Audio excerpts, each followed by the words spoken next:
Kriega Bundle. Welcome back to the channel, everybody, and welcome to the library. I'm coming to you from here today because, as many of you know who watch this channel, one of the things I do often is I'll take an old, obscure Conan the Barbarian series. I'll go out, I'll find it, I'll get all the issues in the Casa del Fats, and then I'll walk through them and share them with you, because I know these things are not really available to a lot of people. Well, for a variety of reasons. Today, though, we're looking at something that's rather particular, and it's timely because something is coming up. And what's coming up is the release of this. Now, what you're seeing here is an upcoming omnibus. It's going to come out in 2026 from Titan Comics, where they're re-releasing the original Conan the Adventurer series. Now, that is a 14-issue series that came out in 1994 and 1995. And it's an odd duck one because not everybody had access to it, not everybody picked it up, and I can tell you, if you're out there trying to dig through the bins to find it, it's not easy to find. Well, when I saw the announcement that it was coming out, I finally said to heck with it. Tennessee Fats, just buy the last couple issues you're missing, get it in the house, and let's finally read this thing from front to back. And now that I'm done, I want to share my findings with you. So today what we're going to do is we're going to turn the camera around. I'm going to go sit down at the desk.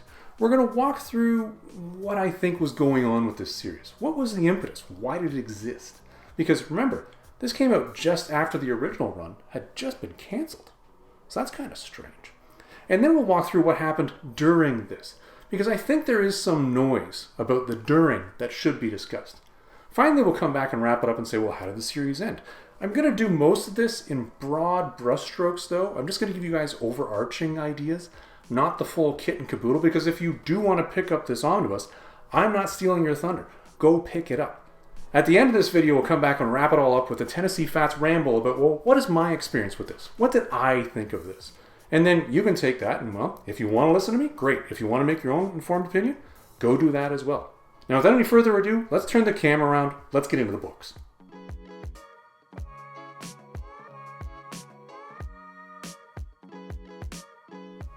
All right, so let's get into the actual series. Let's talk context. It takes me a while to get there. I'm getting there. Okay, so let's talk context here. So what the heck happened here? Why does this series exist? Hold on. Better. Okay, so listen. Here's the deal. Conan the Barbarian, the original Marvel series, is it is the longest run, a single run, continuous, of this licensed character that's ever been done in comics. Now, I'm sure over the next decades we're probably going to see some heavy competition for that, and I'm not going to say whom, but I think we all know who that is. But the bottom line is it ended, and it ended for a variety of reasons. And if you really want to look into that, I encourage you to down on the Google, because it's a really tragic story. But bottom line is, in October of 1993, Conan number 275 hit shelves, and that was it. Savage Sword of Conan was continuing along, but the actual color series, the comic adaptation, was done. So how is it then that by April of 1994, this issue comes out? Issue number 1 of Conan the Adventurer. Now this is an odd one, and it's funny because there's actually very little information online about the series. And I encourage you to go online and do your own research. Check this out if you really want to know. I've done a whole bunch of poking around. I found a whole lot of misinformation out there. I've been told that this is supposed to be marketed to younger children, that it's an adaptation of the cartoon. This series is not. I found, listen, I'm not going to start spreading all sorts of the blah, blah, blah that comes out of the Google. Look it up yourself. One of these days, if I'm lucky enough, maybe I'll be sitting in a con and I'll sit down with Roy Thomas and I'll say, Roy, what? Really? What? And maybe he'll walk me through that. But it's interesting, though, you can actually fill in a lot of gaps here, because in issue number 1, was this little editorial.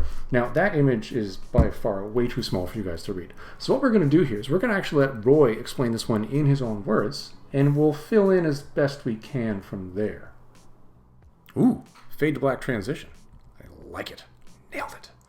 You know, I thought about doing this in a funny voice, and I decided that was entirely inappropriate. Then I thought about doing it in a voice that sounds like Roy Thomas, and then I discovered I have no idea what Roy Thomas sounds like. So we're just going to do this one in my own voice. But just bear in mind, these are the words according to Roy. All right, here we go. It's not often that one gets a chance to start from the beginning, twice. Conan the Cimmerian, as you may or may not know, is the creation of Texas pulp writer Robert E. Howard, who has achieved fame in recent years through paperbacks, Marvel Comics, 2 films starring Arnold Schwarzenegger, and more recently, the Conan the Adventurer TV animated program.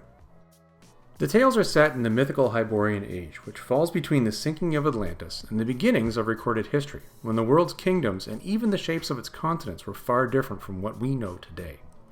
When artist Barry Windsor Smith and I started a comic book called Conan the Barbarian all the way back in 1970, after Marvel struck a deal with Glenn Lord, then literary agent for the REH estate, we covered the hero's teenage years in rapid-fire fashion. When we picked him up in issue 1's The Coming of Conan, the Battle of Venarium was already quite a few months in the past, and he was 16 going on 17, however old he may have looked. He'd already left his Cimmerian tribe and hooked up with a roving band of Aesir. In issue 2, we were still in Asgard, the Marvel speaking of Robert E. Howard's Asgard, to avoid confusion with Thor's stomping grounds, but by issue 3 we'd skipped a whole chunk of the young warrior's life, including his enslavement by the hated Hyperboreans, and it got him involved in a border war between the latter and their neighbors, the Brythunians, as he headed south towards the civilized Hyborian kingdoms. By issue 4's Tower of the Elephant, Conan was in the fabled city of Thieves, which Elsbreg de Camp would later name Erenjun in southern Zamora. Yet in issue 5 he took to the road, and by issue 6 was in that land's capital, Shadazar the Wicked, plying his new trade of thieving. By issue 7 he'd covered the hundreds of miles to Numidia, and by issue 8 he was back in Zamora. Since then, other writers and artists, occasionally even myself, have filled in a few gaps of those early years. Still, I've always wanted to go back and take a new slant on Conan. I've longed to write an entire story devoted to the Battle of Venarium, which was so important to young Conan. I've desired to add more detail to his southward trek through Brythunia and tell more tales of his days and nights as a fledgling and inexperienced thief in exotic Zamora. I've wanted to, well, there's really no end to the early stories I've wanted to tell. So along came Raphael Kayanan, ready and eager to delineate the exploits of the youthful Cimmerian, having proved in our recent adaptation of the Tor novel, Conan and the Gods of the Mountain in Savage Sword of Conan, that he is second to none as an illustrator of the Hyborian Age. Along too came editor Richard Ashford, who sold Marvel's powers that be on the notion of a brand new color Conan comic, wow, the Triple C, to debut only months after the previous one ended its long run, and who worked with Raphael and me, that should be and I, to weave episodes in the life of young Conan, which are both separate stories and part of a larger, more significant tapestry. If you're a long-time fan of Conan, even if you know chapter and verse of the stories from Conan the Barbarian #1 through to this month's Savage Sword, you'll soon see that with only the slightest squint here and there, Conan the Adventurer is consistent with the tales that we've already been told, but adds detail and hopefully luster to the legend. And if you're encountering the swashbuckling Cimmerian for the first time, well, how could that possibly... never mind, moving on. Either in comics or anywhere, Conan the Adventurer is designed to stand totally on its own, with no need for you to know anything in advance about the Cimmerian's nearly quarter of a century as a Marvel hero. Welcome to what Robert E. Howard called an age undreamed of. And back into the fade to black. Nailed it. What you really get from that is this was sort of a project of Roy's to fill and effectively backfill what happened in the original series between issues 1 and 10. Because they really did run through that whole youth of Conan really fast. And you don't realize it until you actually look back and actually read Roy's commentary about it, where you go, actually, you're right, that was really incredibly quick. Now, there have been backfill stories that they've already done, and admittedly, Roy even said, I've done some myself. But this is an attempt to backfill that with its own story that is going to follow along. So that gives us our context. I still don't really grasp, though, why this was given the option to exist if the original series that was so good ended 6 months prior. What is the difference between this and that? Well, I guess we're only going to find that out by actually getting into the story itself. And we'll do that next. The other thing, though, that I really want to talk to here is this artist, this Raphael guy. Now, I say this Raphael guy, but that's quite dismissive. Okay, let's come back to this. Raphael, and how do we pronounce his last name? Kayanan. I'm thinking that's it. I could be wrong. I don't know, but we're just going based off of what I wrote here and how it's spelled. I'm assuming it's phonetic. Now, the guy's stuff is incredible. I'm not going to lie. And it's interesting. They mentioned in that letter that we read that he started out in Savage Sword, and it was Savage Sword number 211 goes to 213, then it skips an issue, goes to 215, and then there's some more where they do that Conan, the Gods of the Mountain, which is an interesting story with Valeria and Conan, and they've got quite the schlemazel going on there, and it turns into quite a schlemazel as they go. His art is good. I'm not going to lie, it's really good, and I can understand why you would take this particular artistic style and say, okay, I can build a series around this. This makes sense. But as we're going to see when we get through more of this, that doesn't quite follow through. But then you go, I'm stealing my own thunder here. I got to stop. Okay, so what we're going to do now is we're going to, with the context out of the way, with still question marks clearly sitting in there, let's start walking through what happens in this series.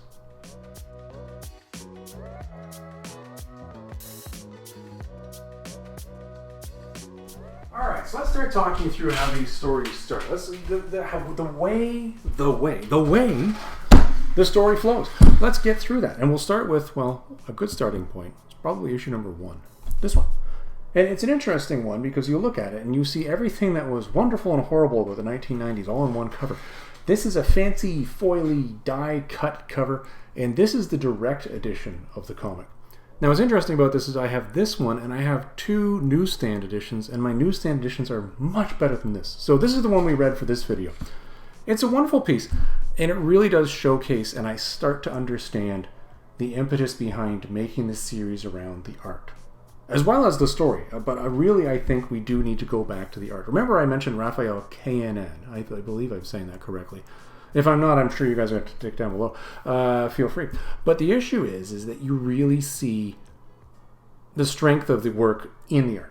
And I mean that. And don't get me wrong. I do love Roy Thomas, and I love what he does 99.9% of the time.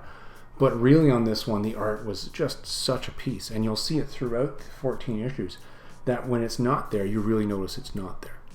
We'll just set that aside and leave that for later. Issue 1 is a nice one because this one does do exactly... Wait a minute a second. That's better. What happens here is, well, a variety of things happen here. First of all, my hat, for some reason, always travels that way. I don't... Facial expressions just make it move. So every once in a while... Yeah. What happens in the story is we actually follow back to Roy Thomas doing exactly what he said he was going to do in that editorial letter that we've already read through, which was he started to backfill. And he started to give more character depth and development to young Conan. So you can start to understand why he becomes the character he becomes. Now, while this is going, I'm going to continue to show images up over here as they come up while we're talking, when they're appropriate. And we're going to see exactly the art and what we're supposed to be taking away from the comic, without giving too much away. Issue 1, as he mentions, he wanted to do a backfill story explaining the sack of Venarium, and he does. Issue 1 is the story that leads up to the sack of Venarium. It leads up to it with Conan and his friend Ryan of the Laughing Visage. Or is it Rawl of the Laughing Visage? Well, it doesn't really matter. But one of those, the guy he gets the baubles from, he's hanging out with him, and they're basically scoping out the place. And during this, Conan runs into a blind monk. Now, this blind monk is an interesting one because he makes a comment where he mentions that he's blind. He's telling Conan he's blind. But at the same time, he says that young people wouldn't recognize their destiny if it would jump up and slap them in the face, or something along those lines. You can read the language when you actually read the issues. That destiny comment is one that echoes throughout all 14 issues. And it's an important one. And you'll see why as the story continues along. But setting that aside, basically the entire comic is about bringing the tribes of Cimmeria together, which is a very difficult task, and convincing them to act together to sack Venarium. Now, during this, Conan is going to see some of the tragedy of the people who are inadvertently hurt in the sack of Venarium, as well as the people who kind of deserve to be hurt in the sack of Venarium. And at the end of this one, he's left looking back on his own people who are already starting to revert back to their smaller tribal interests. And he's got a bit of a sense of disdain. You really see the growth of Conan in the dialogue that happens herein. And that's the nice piece about issue 1. Now, issue 2 picks up where 1 leaves off. The art continues along. The cover looks like this. And it's an interesting one where this is the point where Conan leaves. And even in leaving, he's not safe. From not only the world outside, but from his own people. And I'm not going to say more on that because there is an actual story that goes with it. But within that comes a dialogue with the very shaman of his own tribe. This person that he's always sort of steered clear of. Because remember, Conan's not too cool with the magic. most of the people in his tribe aren't too cool with the magic. And as he's stepping back, he's saying, well, because older guy is saying to him, well, I know you're kind of thinking about leaving. And he's like, oh, yeah, It's like, well, if you stick around, that lady over there, yeah, she's yours. And you see that guy over there, that's what you're going to look like in 50 years. And you see that lady over there, that's what she's going to look like in 50 years. And Conan's like, woo. Yeah, and I think that was really the kicking point. It was like, woo. At the same time, he's like, why is everybody talking about my destiny all of a sudden? This is kind of odd. And he decides to, I'm out of here. Well, that opens up the door for something else happening. I'm not going to tell you what, but as the result of that something else happening, he ends up working with the group of Vanir. The very Vanir that he's working with at the beginning of the Frost Giant's daughter. Now you're starting to see now how this story is working itself together with the original Conan the Barbarian series, issues 1 through 10. Because as you're plunking along, you're seeing now, oh, that's how he got there. Good job, Roy. You're filling it up nicely. And in this one, he ends up meeting one of the major characters who's going to continue along with this story, which is a former monk of Mitra. Now, I'm not going to say much more about this guy. What I can tell you is that Conan and one of the Vanir do see this individual in need of help. They decide to help him. And unfortunately, throughout the process of helping him, you get another view of Conan, but Conan also learns a very harsh lesson. I'm not going to say more to it. The image is over there. We're just going to move on from that point. And that's really how issue 2 kind of ends out. But the important piece that we start to see here is this continuing theme. You remember one of the things that Roy said that he wanted to do was make this a self-contained story that also continued along. Well, the first piece of something has now jumped up, and that is an amulet. I wonder what that's all about. Okay, issue 3 is going to continue along. The cover looks like this. It continues along the very story here where Conan is moving on his way through his youth. We're later on now. He's no longer with the Vanir that it was in issue 2. Because we know what happened after issue 2 is, well, basically the whole Frost Giant's daughter thing.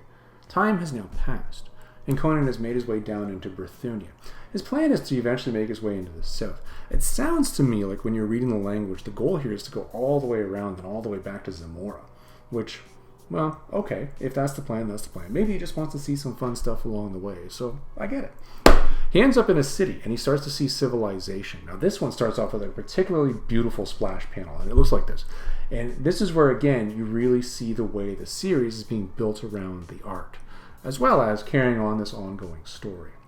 And in this, the story is very much one of, how do I put this nicely? Maybe it's just about not reading a book by its cover. And it doesn't just end in issue 2. It continues, issue 3. It continues on in issue 4. So what we're going to do here is I'm going to also show you images from issue 4, because that's really where the story ends. And I'm going to blend these two. Effectively what happens here is Conan, in making his way into the city, is introduced to 2 characters. One is a Zingaran, who's sort of a cavalier kind of individual. But the other one that's a major character is a Pict. Now you'll remember, the Cimmerians and the Picts, they don't get along well. And there's this tribal hatred there on Conan's part. But Conan is a young Cimmerian. The Pict he meets is an older Pict.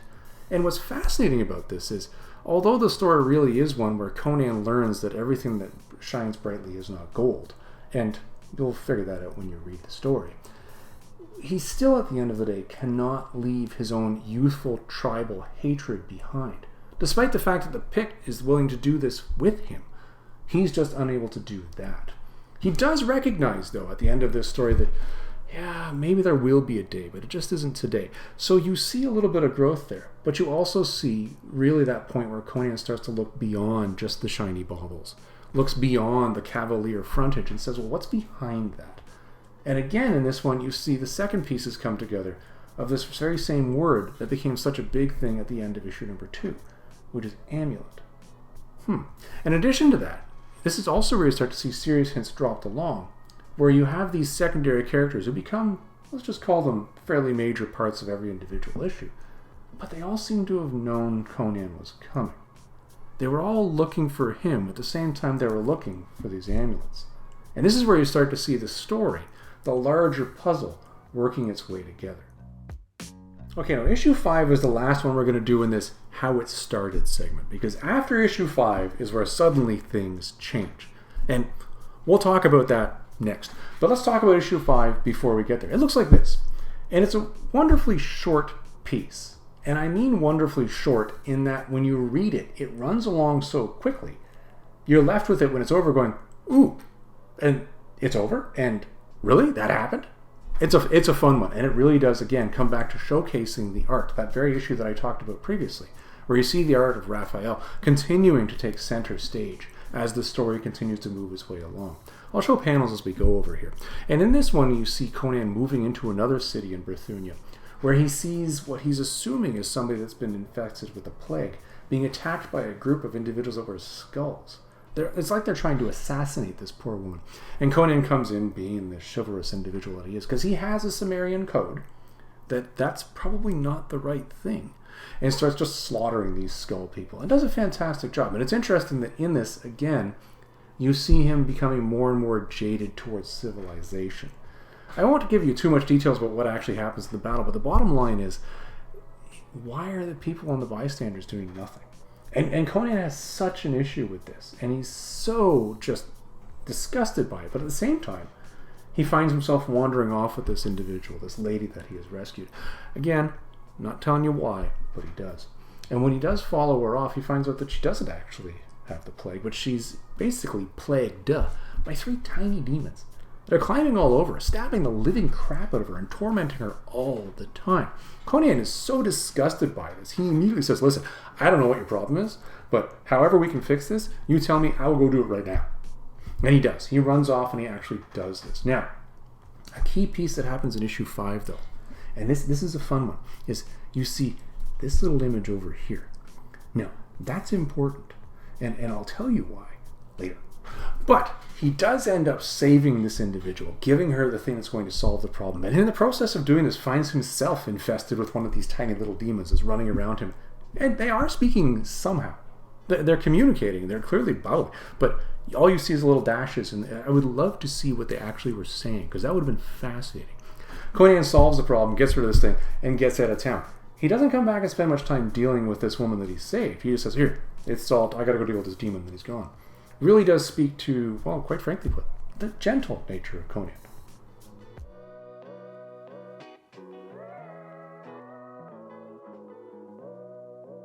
Okay, now note this look. This is the look because, hold on, again.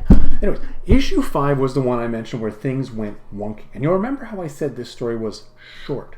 Well, it was short not only in, well, context, but also in page count. That's right. There's actually a backup piece to this issue. And there's also an explanation about why this backup piece is there in the same issue. Now, it's kind of an odd one. Now, what we're going to do here is we're going to, well, I think I'll just let the editors explain this one to you guys. And we'll read through this line by line. Ooh, black transition. Hi, Richard here with an apology. As you may have noticed, issue 4 was late, and now issue 5 is even later. So I would like to take the opportunity to apologize and explain. Part of the mix of putting a comic together, along with the commissioning artwork and stories, are the schedules. These are not the fun part of the job. They involve a lot of running around, coordinating with umpteen freelancers, and miscellaneous departments here at Marvel. It's about pushing people to meet deadlines instead of discussing plots, raving over artwork, or learning about the intricacies of coloring. It means cajoling, threatening, pleading, begging, fits in tears, but it is as important as the fun parts, and believe me, this is a fun job. So, just like waiting for Guffman, what happened? Well, basically the amount of work and detail that Raphael puts into every issue, penciling and inking, is such that he can't keep up with the demanding schedules of a monthly book.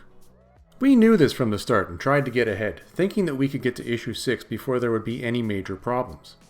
We even planned 3 guest issues by UK artistic tour de force John Watkins. These were not to be thrown in at the last minute, but worked in at the same time, and fitted into the flow of the stories. It's no secret that I love the book, so much so that I would have been reluctant to do anything that undermines the quality, such as multiple inkers, a rushed inventory story, etc. But the downside has been the book is getting progressively later and later, a situation which, of course, can't go on forever.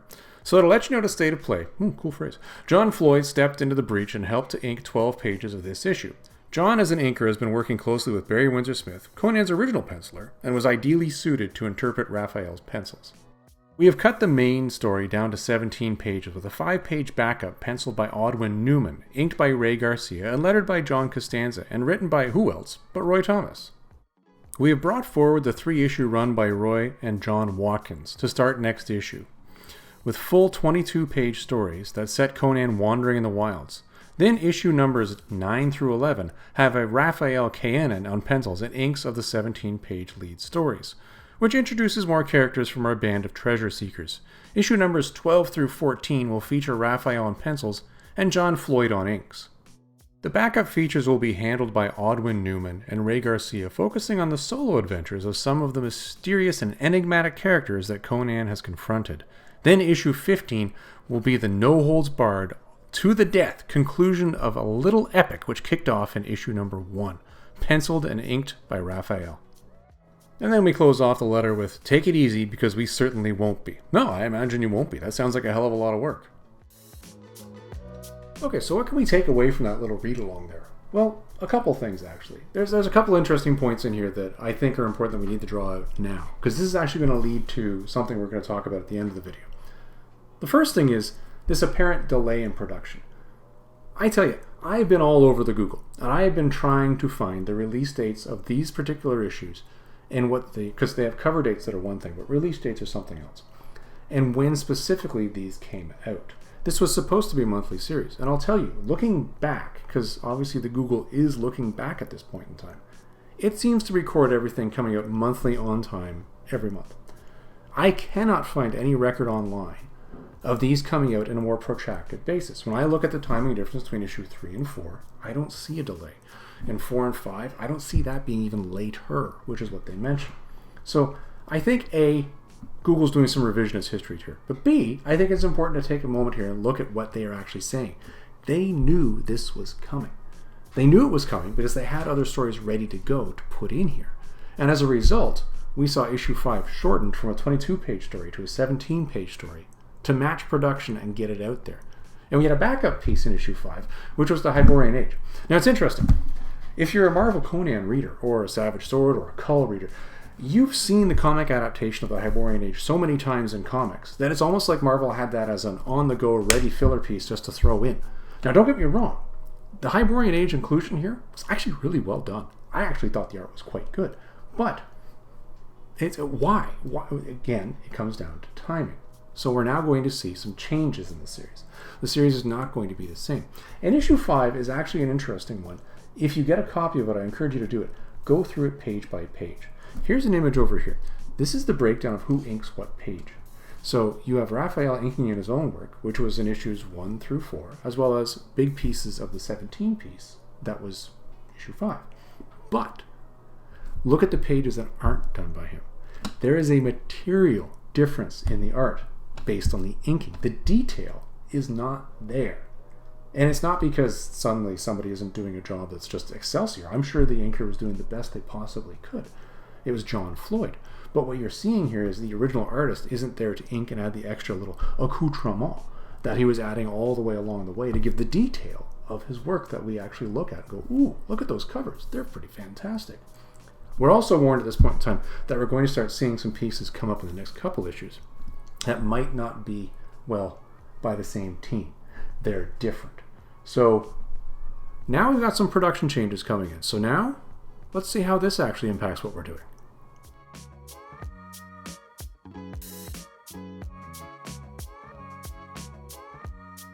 All right, it's time to talk about different. Now, I told you things are going to get different. And when I say different, I mean different. Things really change at this point in time. Now, this is issue number 6. This is where you really start to see it, well, slap you in the face. And you see it slap you in the face the minute you turn the first page. And what you're seeing here is John Watkins' art. Now, this is very different than what we've seen by Raphael Conan thus far. What you're seeing here is an entirely different art style and an entirely different way of conveying the message. I actually like this art style. I think it's really neat, but it's entirely different than what you've seen thus far from Raphael. And granted, they warned us about this when we read that whole thing that was in the back of issue number 5. But it just slaps you in the face how sudden and shocking it is. The stories are interesting ones, because this is where we get into the standalone stories that told us were coming. Issue 6 is a fun one, because this is one of those classic tales that we've heard time and time again, of the old warrior coming out, living a peace, living life, until suddenly he has to go out and do something violent again, and just be that great killer that he is. Old Henry, I think that's a great Western movie that's a fairly recent one, Wonderful example of this very thing. Now, this one, written by Roy Thomas, where Conan is making his way through the mountains, coming out of Brithunia towards Zamora. I can look at the map, but there's no sense. You guys know where it is. And as he's on his way there, he's injured. He's taken in by a group of farmers. When he's taken in by the group of farmers, he starts to remember the very conversations he had in issue number 2 with the shaman of his village. And he remembers Mara, the woman that was there that was interested in him. And then he's looking at the family life, and he's sort of getting drawn towards it. And the allusion is made repeatedly throughout the story about the chains that are holding him to this, getting stronger the more he enjoys this farming life. Well, unfortunately, the decision's taken away from him when, well, I'm not going to spoil it, things go awry, and they go awry badly. But Conan is then left to meander off and continue along on the way. And this takes us to issue 7. Now, I'm not going to do a cutscene here. I'm going to jump right into issue 7, because issue 7, and I am going to say this right now, is actually my favorite issue of the entire run. I thoroughly enjoyed this story. And the reason why is because this is old school Conan. The art is the same, John Watkins style. It looks like this on the cover with the Raphael cover. But then you get on the inside and you have this image of John Watkins' interior. Conan once again is trying to make his way through the mountains, trying to get through the wilderness when he's, well, waylaid again. He just has a hard time in mountains, which is strange for a Sumerian. That doesn't quite make sense. But he finds himself running into one of the choosers of the slain. These are the individuals that are like the Valkyries for the great god, all the way back in Conan the Barbarian, issue number 3. Now that's old school Conan. We're talking about some really old throwback here. And one of these choosers of the slain has stayed behind. You remember at the end of issue number 3 of the original Conan the Barbarian that the Grey God moves on to the next world because he doesn't have enough worshippers left on the earth. And his choosers go with him. This one, however, has chosen to stay behind and wants to live a normal human life. They've got a taste for human life just from the interactions they've had with the dead they've taken. And Conan decides, yeah, why not? And fortunately for him, the best way to do that is for him once again to become the Hyborian Age Rico Suave that he is. What they don't realize, though, is that the only way that she takes on the semblance of life, though, is by slowly stealing pieces of him. One of her sisters comes to retrieve her. A lot of the characters that were in Conan the Barbarian number 3 now make a reappearance. And there's an epic battle. And at the end of this one, the whole thing comes down to this chooser of the slain recognizing that she would destroy Conan if she stayed. And choosing to leave. And at the end of the day, there's a wonderful panel at the end where Conan is told, you will forget this. And he says, I will never forget this. I will never forget you. And unfortunately, or fortunately in his case, he will forget. The memory is wiped from his head. The last thing he sees are clouds, and he's got this faint vision in the back of his head of, that's what happened, right? 2 wonderful issues, but totally different than everything seen thus far. These have nothing to do with any of the story we've talked about so far. Standalone pieces don't match the overarching arc, but just there. Then we get into issue number 8. Now, issue 8 is where we've done a little bit of a sidestep with these 2 issues. Now things just go right over here. But you'll discover when we get to the end, maybe this isn't that big of a turn after all.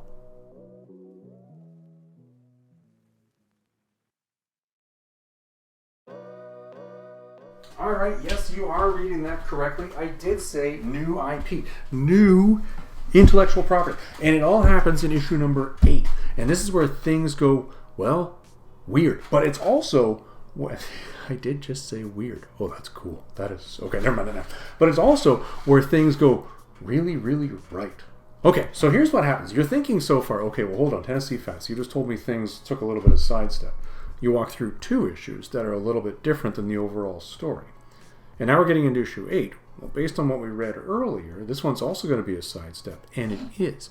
But let's think about this here. Now, let me walk you through what happens here. This story is called The Weird of Avusal Bothakwan. I'm sure I pronounced that horribly. And it's funny because in the actual book it says, read it, don't say it. I just said it.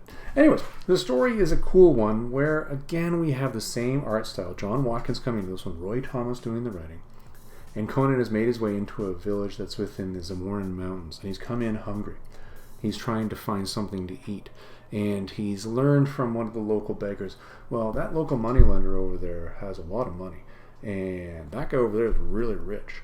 And, if you were to steal something from him and give it to him, and there's these jewels, and Conan goes down this road, and this is where he starts to enter into the world of thievery.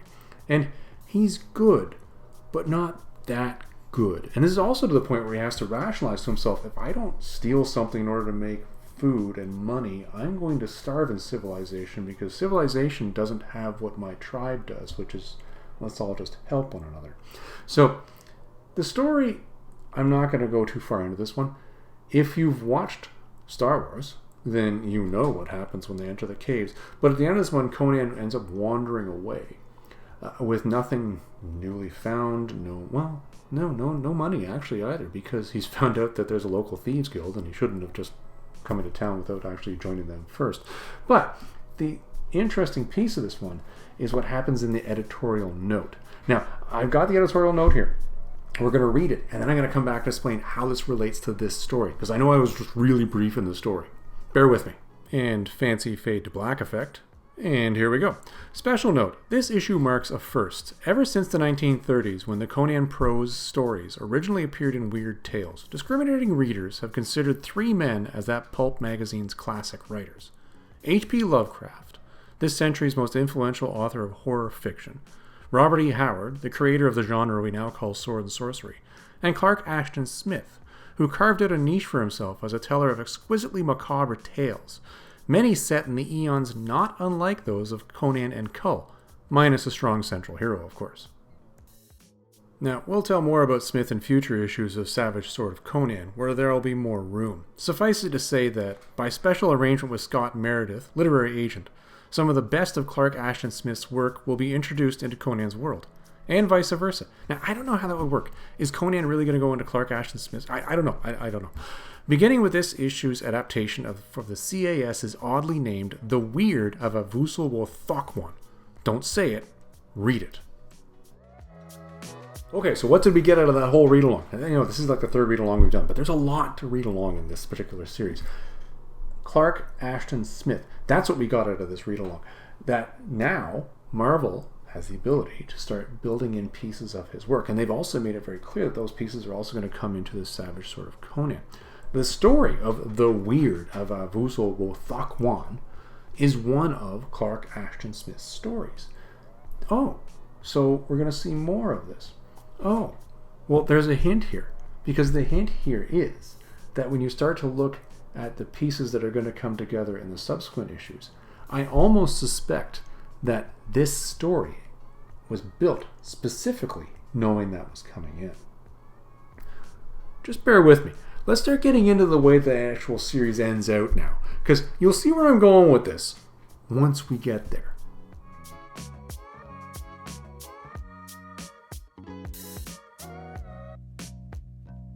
Let's get into the wrap-up of the series now. I say wrap-up of the series because, well, these last 5 issues really do run at an incredibly hectic pace towards the end. And I say 5 because there are only 14 issues here, not 15, which is originally planned and which we read way back there in section 1. Here's what happens here, and I'm going to give this to you as clusters. Issues number 9 and 10 effectively involve Conan continuing his maunderings along, but now we're back into the overarching Roy Thomas and Raphael Kayanan story, wherein it's leading towards something. You know that these amulets have been very important, and you know that these seekers that he keeps running into are becoming more and more important in his life because they've all been told to look for him. The other thing that happens in issues number 9, 10, 11, 12, and 13 is you see backup stories written in here also by Roy Thomas, which are giving you the context of how these seekers all came together. Now, it could have been the original intent is that we were going to get a flashback or an original story that would lead up to this, but I guess they decided when they were trying to consolidate the timing to just make them backup stories. They are actually important pieces. They help you explain, oh, that's why that person's doing that. But they're there in the back of each issue. Issues 9 and 10 are where Conan meets basically a giant lumbering ox and a scientist who's developed wings. Now, I'm not going to steal too much from this because this is where things start to become really important to, well, where things are going in the story. All you need to know is that these two are also seekers, and they've been held captive while they've been forced to create wings for this queen's army. the end of the day, you find out that they've just been waiting there because they were told to wait there because they knew Conan was coming and that he would help them steal the amulet, and they end up using their wings to fly out of there. And that's really where these guys head off. Now, what's weird here, though, is as they're heading off, one of these guys, the scientist, has stolen the very amulet that Conan took all the time to steal from the queen in the first place. So Conan's leaving this one empty-handed. Another really cool thing that's in here that Roy Thomas did, and Roy, I see what you did here. Interesting that as Conan is being, well, the Rico Suave of the Victorian age, which he always is, and is being seduced by this queen, he opens his mouth and talks about a certain Hyperborean queen that he may have canoodled with at some point in time in the past. And I got to tell you, this particular Hyperborean queen, not too keen on that particular person, and that leads to a very negative situation. But I'll save that for you guys to read on your own. But that throwback to Legion of the Damned, nicely done. Now, issues 11 and 12 are interesting. And I say interesting because issue 11 was just weird. This is an odd one where Conan, after escaping from the queen, using the wings, and everything we talked about that happened in issues number 9 and 10, finds himself captured by basically a group of sadomasochists that worship some weird god that inflicts pain. I don't understand this one at all. I actually don't get where this story was going. It was just odd. Like, really odd. And at the point in time when Conan is strung up and held in a cage of thorns and is going to be tortured, he finds himself meeting that very same blind individual that he met way back at Venerium in issue number 1. Now, we knew this issue and this particular character were coming because we got the name of this guy previously. We were told that Conan was going to run into it. This was all meant to happen. And what's interesting is as they escape, this blind guy actually admits, it's like, no, I was kind of waiting for you as well. You know, it's just sitting here minding my own business. Because he gets out lickety-split as soon as the back is turned, and then they escape. And that's really where issue number 11 comes to an end. Other than the fact that they recover the sword of the giant that flew off, that was, with the scientist at the end of issue number 10. Nothing really important happens in that one, other than the fact that for some reason you now have this mention of this growing desert of Yondo, which people in the area are terrified of because it's expanding, and everything it touched just seems to desiccate and die. Now, at the end of issue number 11, though, this very same blind monk who has abilities like you wouldn't believe says, no, we're going in there, and you're coming with me. Well, let's go. Issue 12 starts off effectively with these guys heading into the desert where they find that the snakes are turned into cactuses, and the cactuses they are finding are poisonous. It's a weird thing, but I'm going to give it to them. I'm not really going to argue because clearly they were going somewhere with this. And this is where the pace of the story really starts to pick up.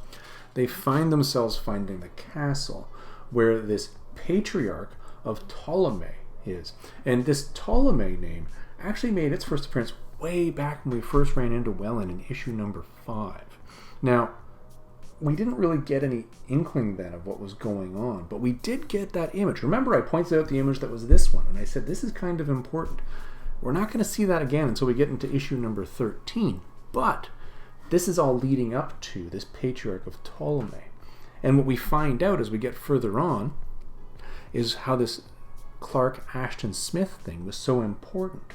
But we'll save that. We'll save that for a second here. What happens in issue number 12 is they do run into Welland there, who is actually in need of assistance. They do rescue her, and at that point in time, they also find themselves rescuing the scientist, as well as the giant lumbering ox that had that giant sword that they recovered way back when they were with that weird sadomasochist group back in issue number 11.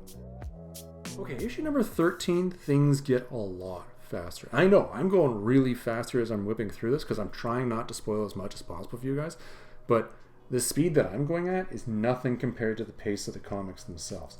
They're flying at this point in time. The content that's hitting you is fast and furious. Cover of 13 looks like this. And once again, we have the Raphael going through this, and you have Floyd doing the inking on this.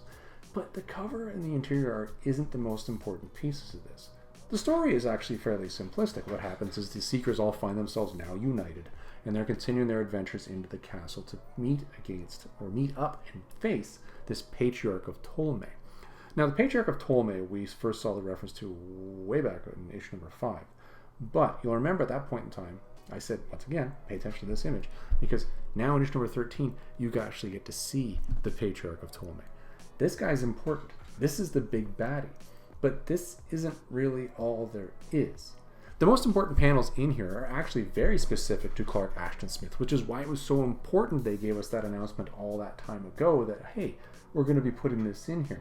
And it's this page and this page that are the important ones in here. And this is the poem of Ptolemy, which is written by Clark Ashton Smith. And this is actually probably one of the most beautiful panels I've seen in the entire 14-issue series. These were stunning and were beautifully done and really depicted that poem.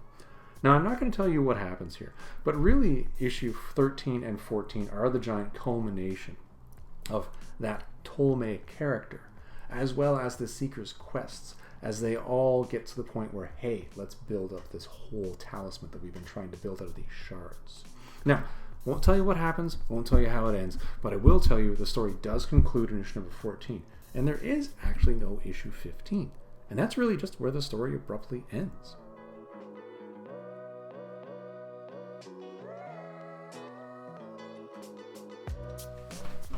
Okay, so let's wrap this one up now and let's talk about conclusion time. What actually happened here?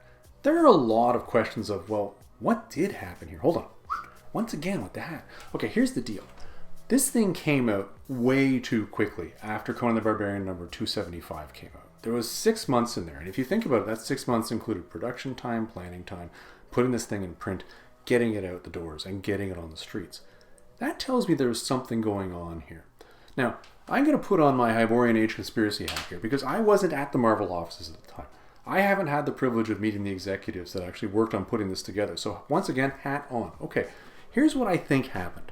I think what was happening is that when this was launching, the pitch was made to Marvel that, listen, we've got this Raphael Caena guy who does this phenomenal art, and he's going to be a flagship artist for this. And this is really going to carry the comic forward. And I'm going to talk to that a little bit in a second. But in addition to that, I believe Marvel was already working on this Clark Ashton Smith thing. And the idea with this pitch was, hey, listen, this is going to be in place, so we're going to start putting this new IP together in a whole new Hyborian Age. This is going to expand the universe. This is going to sell like hotcakes. It's going to go great. That's my Hyborian Age conspiracy theory hat being worn here. And I'm going to take that off now. And I'm going to walk through, let's talk to some issues that might be coming from this and what might have made me think that. Okay, here's the deal. When I open issue number 1, looks like this, and I see the interior art. I see this art by this Raphael Caena guy, and I think Stephen Platt. And I'm not saying that in a negative way. I'm not saying he's copying Stephen Platt. I'm not saying that Stephen Platt's copying. I'm saying they have very similar art styles. And when I look at that, and I look at the work of Stephen Platt, and I know what comes with the work of Stephen Platt, which is time, because it takes time to make beautiful work. Really, production time might be delayed. You can go online, down below as much as you want. You can look up Stephen Platt and production time and delays. And there's all sorts of rabbit holes you can go through with people arguing about this. And quite frankly, I'm not going to get into it because I wasn't there. But what I am going to say is, yes, logically it does take time to make good work. So that makes sense to me. And I think that did delay the process of getting these comics out. When we're looking backwards and we're seeing the Google dates of when these comics were released, I just don't believe they're true. I think they're entirely wrong, in fact. And the reason why I think that is because we have a contemporaneous article from the editors of this comic apologizing for delays in issues 4 and 5. And guess what? They were writing at the time. They were there. They know. So I can see timing being an issue, and that's what led to this thing going to 14 issues instead of 15 issues. But I do think the art and the focus on the art was one of the main reasons why this series was made. The Clark Ashton Smith thing, I think that was also one of the goals here. When you looked at the overarching story that started at issue 1 and ended all the way in issue number 14, it all came down to Conan's destiny and these amulets. And this thing went all the way through. Now granted, we had those 3 middle issues in there that were kind of the weird ones. And the weird, once again, was the title of issue number 8. But never mind that now. But when you take that whole thing and take it all the way through, you end up with this common theme. But it was only in issue number 8 where they said, well, actually, we've got this new IP that we're going to be writing in, and they only announced it in issue number 8. If you had that all the way back in issue number 1, you would have done that then. But I think that was something they were working on, which is why the theme all drew back to a Clark Ashton Smith god, which is Ptolemy. who we ran into in issues number 13 and 14. Well, not necessarily him in 13, but you get the idea where I'm going with this. And I think that was really what the impetus was and why this series existed. Why did it come to an end? Well, I think really it did come to an end probably because of buyer fatigue, because of delays. I think that was really an issue. And as much as I think that Google is trying to hide this stuff, not necessarily hide it, but just get it wrong, I think this was delayed. I think the issues as they were coming out didn't match the timelines that people were looking for. And readers weren't willing to wait. Which is a shame because it was a really good story. Now, if you're going to ask me, you're going to say, Tennessee Fats, what did you think of this? Well, what did you think of the series? Well, I think a bunch of things of the series. Number one, I had to really change the way that I look at this series in reviewing this. And I had to be honest with myself about this one. And I'm going to go back down. I'm going to reference something that I referenced way early in this video. I have always been incredibly negative when people ask me about Conan the Adventurer. And I have said terrible things about this series when people are asking me because I got burned years ago with an error Marvel made in issue number 2. That's right. I mentioned there was an issue with issue number 2, and the issue with issue number 2 is when you went out and bought this, you could have got a cover that looks like this, or you could have got a cover that looks like this. Now, for the astute amongst you, you will have noticed that those two covers are the exact same. But the funny part is, when you look on the inside could have looked like this, or it could have looked like this. Years ago, when I went out and picked up my issue number 2, I got the latter of the two. I ended up with a copy of Conan Classics stuck inside my Conan the Adventurer number 2 cover. And at the time, I was very angry about that. And I said, I'm not buying this anymore because I just got miffed because I'm not able to continue my story. And I already had this comic. Why would I want this again? Reading the series now, though, has made me step back and go, okay, set that aside. And really recognize as an older person that what you were thinking as a younger man was probably really angry and just didn't belong there. This series is actually quite good. I really enjoyed the read. I thought it was a lot of fun. I like the inclusion of the different lore and seeing something that's different. It's like throwing in something Lovecraftian into Conan. I always enjoy seeing that stuff. So I really think this was a nice growth piece. I also enjoyed the growth that came in Conan in the initial issues. I think the best parts of this series were those early stories that fit into the Conan the Barbarian early issues. And you could see it and map it directly. Now that was before we had the artistic change in the middle.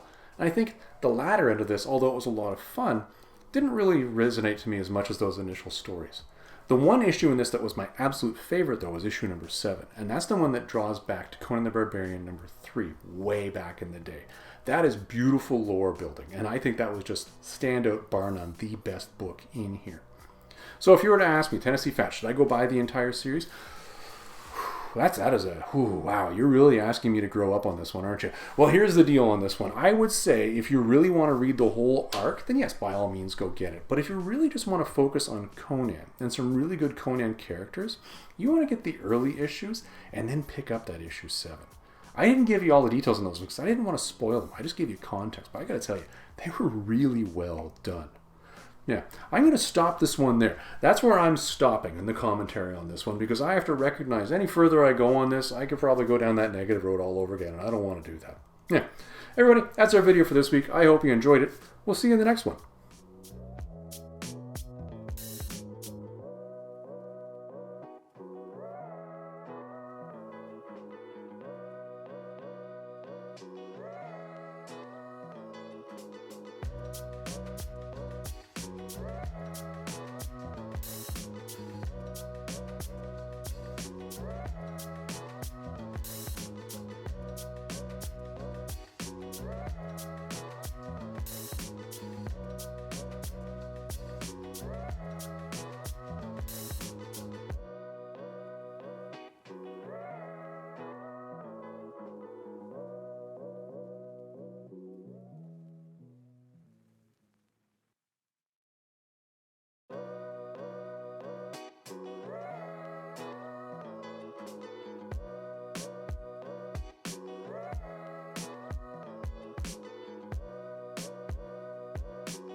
You know, back when I was a teenager, whenever I saw somebody wearing a shirt that said "guess," the first thing I would say is, I don't know, $1.80?